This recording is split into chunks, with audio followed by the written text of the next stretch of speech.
अस्सलाम वालेकुम नाज़रीन, क्या हाल है। मैं उम्मीद करता हूँ हम लोग खैरियत से होंगे। आप लोगों की आफियत खैर ही मतलूब है। नाज़रीन, मैं आपका host summer Gondal, food scientist and वैदिक न्यूट्रिशनिस्ट। नाज़रीन, आज हमने बात करनी है एक फीमेल के बड़े इंपॉर्टेंट इशू के हवाले से। वो क्या है? PCOS, पॉलीसिस्टिक ओवरियन सिंड्रोम के हवाले से बात करेंगे।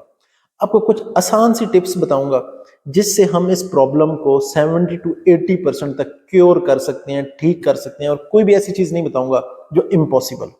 तो नाज़रीन, वक्त को ज़ाया नहीं करते, टॉपिक को स्टार्ट करते हैं। वो क्या है नाज़रीन? इसमें होता क्या है कि जो ओवरी है, ओवरी के अंदर एक सिस्ट सा बनना शुरू हो जाते हैं, यानी कि छाले बन जाते हैं, उनके अंदर फ्लूइड होते हैं।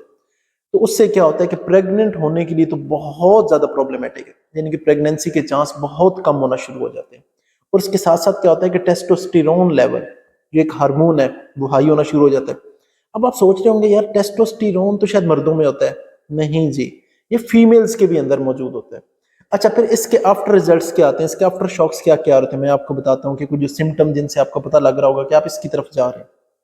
वो क्या है कि आवाज़ थोड़ी भारी होना शुरू हो जाती है, चेहरे पे जो है बाल आना शुरू हो जाते हैं, आपके जो सर के बाल हैं वो आहिस्ता आहिस्ता गिरना शुरू हो जाते हैं। हाइपोथायराइडिज्म जो है ना, बेसिकली वो भी एक PCOS की रीजन होना शुरू हो जाती है। और इसके साथ एक और मैं जो कुछ सिम्टम बता रहा हूँ वो क्या है कि फटीग, यानी कि आपको शदीद थकावट होना शुरू हो जाती है, चेहरे पे दाने बनना, एक्नी बनना, मूड स्विंग, यानी कि कभी पल में तोला पल में माशा होना शुरू हो जाता है, कभी बहुत ज्यादा अचानक गुस्सा आना शुरू हो जाता है, बात छोटी सी भी होती है। तो ये इस तरह के इसके ना सिम्टम्स आना शुरू हो जाते हैं। इससे मेंस्ट्रुअल साइकिल भी डिस्टर्ब होना शुरू हो जाता है कि जो मेंसेस का टाइम स्पैन है वो चेंज हो जाएगा, कभी जल्दी आ जाएंगे, कभी लेट आ जाएंगे, कभी मिस हो जाएंगे। तो फिर अब मैं ये आपसे क्यों डिस्कस कर रहा हूँ नाज़रीन, जो साइंटिफिक रिसर्च है वो ये बताती है कि अगर आपका वेट ज्यादा है और आपको इंसुलिन रेजिस्टेंस है, तो तकरीबन 40 से 88%, 40 to 88%, यानी कि 88 तकरीबन आप 90% ही समझ लें कि ये चांसेस हैं कि आपको PCOS जरूर होगा। और वो ये बताते हैं कि अगर आप इन सिम्टम्स को कम कर लेते हैं तो ये ऑटोमेटिकली अप टू 80 to 90% जो PCOS है ये ठीक होना शुरू हो जाता है। तो वो क्या चीजें हैं नाज़रीन, मैं आपको बताता हूँ कि क्या है। सबसे पहली चीज आ जाती है कि आपने इसके लिए क्या करना है कि आपने वेट लॉस करना है। अब आपने अपने वजन को कम करना है, आपने जो बॉडी फैट है यानी कि जो चर्बी है उसे आपने कम करना है। ये दो चीजें आप करेंगे तो इससे क्या होगा, इससे क्या हो जाएगा, PCOS जो है ये आप समझें कि एक तरह की रिवर्स होना शुरू हो जाएगी। वो कैसे? कि जब जो मैंने आपको बताया इंसुलिन रेजिस्टेंस रिवर्स होती है तो उससे ये भी रिवर्स होना शुरू हो जाता है। तो अब इंसुलिन रेजिस्टेंस क्या है मैं आपको बताता हूँ। एक तो वो आ जाता है कि डायबिटीज में क्या है, शुगर पेशेंट क्या है कि आपने देखा वो इंसुलिन लगा रहे होते हैं कि उनका जो लुबलुबा है वो इंसुलिन नहीं बना रहा। तो IR क्या है, इंसुलिन रेजिस्टेंस क्या है कि आपका लुबलुबा इंसुलिन बना रहा है लेकिन जो आपके खुलिये हैं वो उस इंसुलिन को एक्सेप्ट नहीं कर रहे। वो कहते हैं कि भाई तेरा मेरा कोई तल्लक नहीं, हम आपको नहीं जानते, ये मसला है। तो अगर हम IR को रिवर्स करेंगे तो अप टू वो क्या बता रहा है 40 to 88% चांसेस हैं कि आपका PCOS ठीक हो जाएगा।